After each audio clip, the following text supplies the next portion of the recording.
that milestone. I hope they will pass it today. Yeah.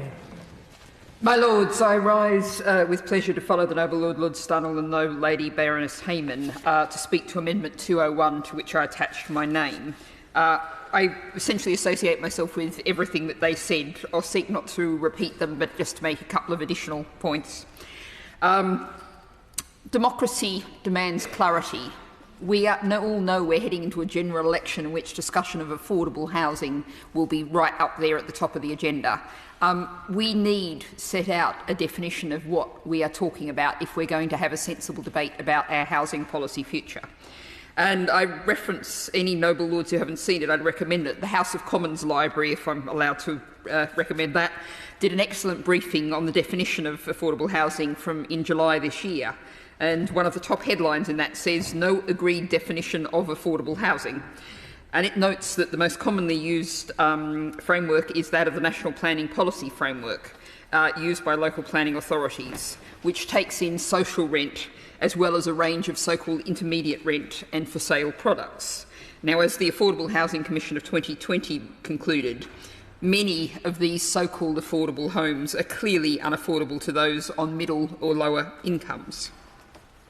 And of course, I think this being the House of Lords, I think we should look at for a second at the historical framework of this. If we go back to 1979, nearly half of the British population lived in what were clearly affordable homes, lived in council homes with council rents. That's not that long ago, a reality that we've since seen a massive privatisation of right to buy. We've seen a move towards treating housing primarily as a financial asset rather than as homes from which people can securely, comfortably, safely, healthily live. And that's what brings us to this point today. Now, this amendment is not going to fix that, but it's at least going to set out the clarity of terms for us to be able to talk about that in a practical kind of way.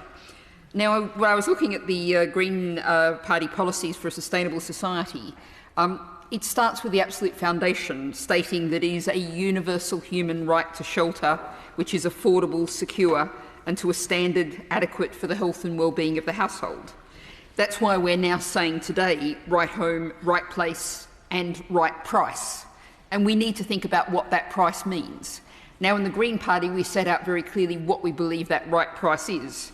In terms of purchase, we should be looking to move towards a situation where house prices are not more than 4 times average salaries.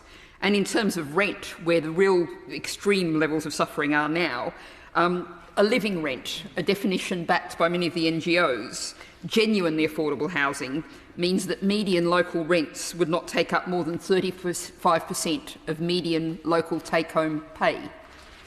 That's what I would set out. I could perhaps have put down an amendment to set those figures out, but that's not what I've done. What I've said instead is we need to set out the terms of this debate, as this amendment does. So I strongly commend Amendment 201 to your Lordship's House. Baroness Hayman, Lord Stunnell and Baroness Bennett.